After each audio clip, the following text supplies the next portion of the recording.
Doctrine of necessity کہ جب ایک چیز جب ہو چکتی ہے، جب ایک بہت سے ایسے اسٹیپس جو ہے وہ اٹھا لیے جاتے ہیں یا ایک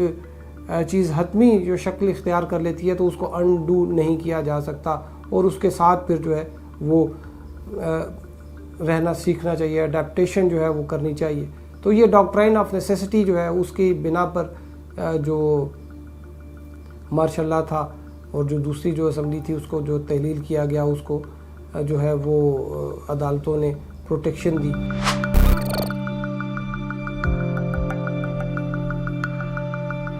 لیجسلیٹر ہے وہ آئین بناتے ہیں، اور جو ہماری کانسٹیٹیوشنل کورٹس ہیں جس میں ہائی کورٹس ہیں اور سپریم کورٹ ہے،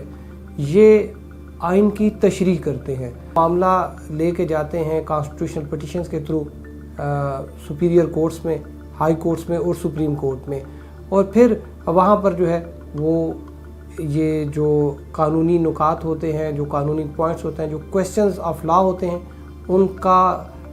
جانچ بین کے بعد، ان کی اسکروٹنی کے بعد جو سپریم کورٹ ہے وہ دلائل سنتے ہیں، اس کو دیکھنے کے بعد پھر سپریم کورٹ جو ہے یا ہائی کورٹ جو ہے وہ اس حوالے سے اپنا فیصلہ دیتی ہے۔ سپریم کورٹ اس آئین کے آرٹیکل کی، کسی کلاس کی، کسی پروویژن کی، پرووائزو کی جب تشریح کر دیتی ہے تو وہ اس کو آئین ہی تصور کیا جاتا ہے۔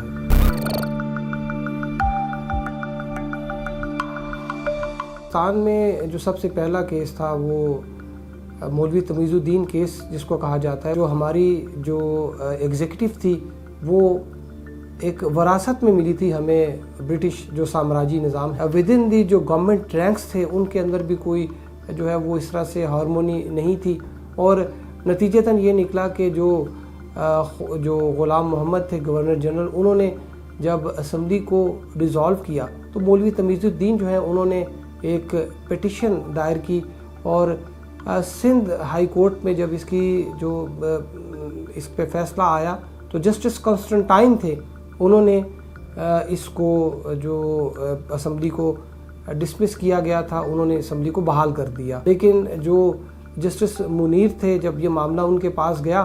تو انہوں نے ایک بڑی عجیب منطق پیش کی۔ انہوں نے کہا کہ یہ ایک رائل پروروگیٹو کا جو ہے وہ ایک حوالہ دیا، اور اس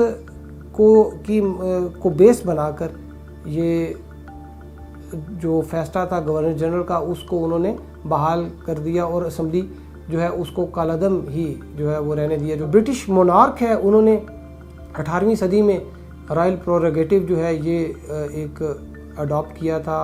اور اس میں یہ تھا کہ بادشاہ کو ایک ایبسولوٹ، جو بادشاہ کو حکم تھا اس کو ایک ایبسولوٹ پاور تھی، اس کو حیثیت حاصل تھی کہ وہ کہ اس کے خلاف اپیل نہیں ہو سکتی، وہ اسمبلی کو بھی ڈیزالو کر سکتا ہے، خارجہ پالیسی میں، دفاعی پالیسی میں جو امور پہ جو رائل پروروگیٹو ہوتا تھا وہ ایک فائنل سے ہوتی تھی، ایک حتمی فیصلہ ہوتا تھا۔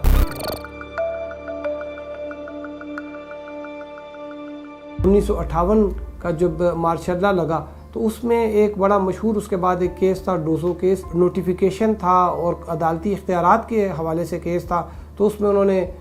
جسٹس منیر جو ہے انہوں نے مارشاء اللہ جو ہے اس کو بھی ڈسکس کیا، اور ساتھ میں انہوں نے ایک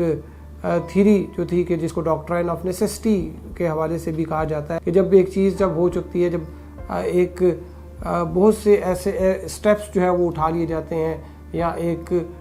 چیز حتمی جو شکل اختیار کر لیتی ہے تو اس کو انڈو نہیں کیا جا سکتا، اور اس کے ساتھ پھر جو ہے وہ رہنا سیکھنا چاہیے، اڈیپٹیشن جو ہے وہ کرنی چاہیے۔ تو یہ ڈاکٹرائن آف نیسیسٹی جو ہے اس کی بنا پر جو مارشاء اللہ تھا اور جو دوسری جو اسمبلی تھی اس کو جو تحلیل کیا گیا، اس کو جو ہے وہ عدالتوں نے پروٹیکشن دی۔ جنرل مشرف نے جو کو کیا تھا اس پر سپریم کورٹ نے اس کو بھی جو ہے ویلڈ قرار دیا۔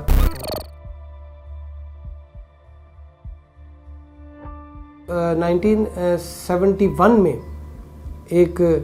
آسما جیلانی کیس ہے، اس میں جو ہے وہ مارشاء اللہ جو ہے وہ انہوں نے لگا تھا اس کو غیر قانونی قرار دیا، لیکن یہ جو مارشاء اللہ تھا یہ یحییٰ خان کا مارشل لا تھا جس کو لیگل فریم ورک آرڈر بھی کہا جاتا ہے، اور اس میں انہوں نے کہا کہ یہ اس کی گنجائش نہیں بنتی۔ یہ ایک بڑا ایک کانسٹیٹیوشنل آپ سمجھیں کہ ایک آرڈر آیا تھا، لیکن پھر آپ دیکھیں کہ 1977 میں دوبارہ جو ہے نصرت بھٹو کیس میں یہ مارشل لا جو ہے یہ ڈاکٹرائن آف نیسیسٹی جو ہے وہ دوبارہ زندہ ہو گیا۔ سپریم کورٹ نے پھر جو ہے جنرل ضیاء الحق کا جو مارشل لا تھا اس کو انڈورس کیا۔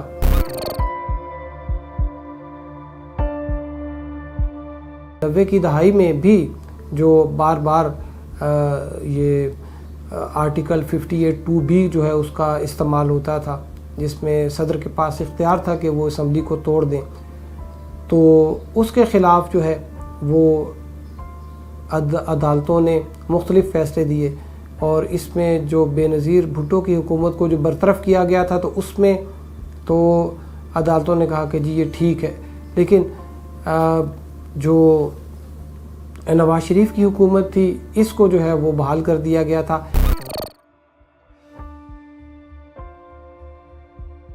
1987 کا ایک جو ڈیزالو کی تھی جنرل ضیاء الحق نے، اسمبلی ڈیزالو کی تھی محمد خان جنیجو کی، اس میں سپریم کورٹ نے جو حاجی سیف اللہ ایک ورسز اسٹیٹ جو ایک کیس تھا، اس میں انہوں نے یہ جو اقدام تھا اسمبلی کو ڈیزالو کرنے کا، اس کو جو ہے وہ انکانسٹیٹیوشنل قرار دیا تھا، لیکن یہ فیصلہ اتنی دیر سے آیا کہ اس وقت نہ تو جنیجو صاحب تھے اور نہ ہی جنرل ضیاء الحق تھے جنہوں نے اسمبلی ڈیزالو کی تھی، اور نئی حکومت جو ہے وہ بھی اس وقت جو ہے اس نے اپنا اقتدار سنبھال لیا تھا۔ تو یہ اس فیصلے کا اگرچہ کچھ اثر تو نہیں ہوا، لیکن جو ابھی آپ دیکھیں کہ موجودہ جو کانسٹیٹیوشنل کرائسس ایک ڈیولپ ہوا تھا، اس میں حاجی سیف اللہ کیس کے حوالے سے بہت سی چیزیں جو ہیں وہ سامنے لائی گئی تھیں۔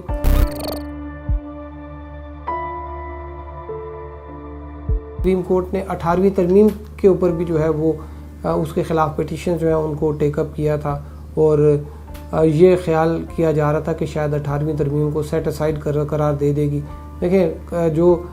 ترمیم ہے آئینی ترمیم، اور جو ایک جو ایکٹ آف پارلیمنٹ ہوتا ہے اس میں بڑا فرق ہوتا ہے۔ ایکٹ آف پارلیمنٹ ایک سمپل میجارٹی سے ہوتا ہے، آئینی ترمیم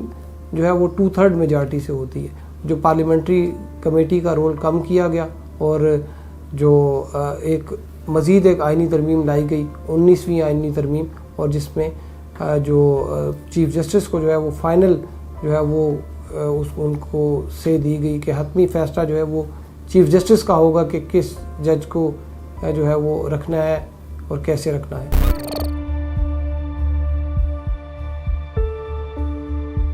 جو ووٹ آف نو کانفیڈنس پہ جب ڈپٹی اسپیکر نے رولنگ دی، اور سپریم کورٹ میں یہ خود نوٹس جو ہے وہ تب لیا جاتا ہے جب جو سپریم کورٹ ہے یہ مطمئن ہوتی ہے، سیٹسفائی ہوتی ہے کہ یہ واقعی یہ معاملہ جو ہے اس میں یہ انسانی جو بنیادی جو ایک ہمارے حقوق ہیں، فنڈامنٹل رائٹس ہیں، یہ اس کے متعلق ہے، تو تب سو موٹو نوٹس جو ہے وہ لیا جاتا ہے۔ تو اس کیس میں جب سو موٹو نوٹس لیا گیا، اس میں سنا گیا پراپر تمام سٹیک ہولڈرز کو، اور بعد میں سپریم کورٹ نے جو ہے وہ اپنا ایک آرڈر دیا۔ سپریم کورٹ نے اپنے ایک شارٹ آرڈر میں یہ کلیئر کر دیا کہ وہ رولنگ جو ہے وہ انکانسٹیٹیوشنل تھی۔ اس میں یہ نہیں ہے کہ آپ سمجھیں کہ انکانسٹیٹیوشنل تھی تو ان کے خلاف جو ہے وہ آئین شکنی کا جو وہ کیس ہو جائے۔ ہر دوسرے تیسرے کیس میں جب بھی آپ کسی قانون کی وائریس چیلنج کرتے ہیں تو پٹیشن ایکسیپٹ ہوتی ہے، تو یہ لکھا جاتا ہے کہ یہ قانون انکانسٹیٹیوشنل ہے، یہ آرڈر انکانسٹیٹیوشنل تھا۔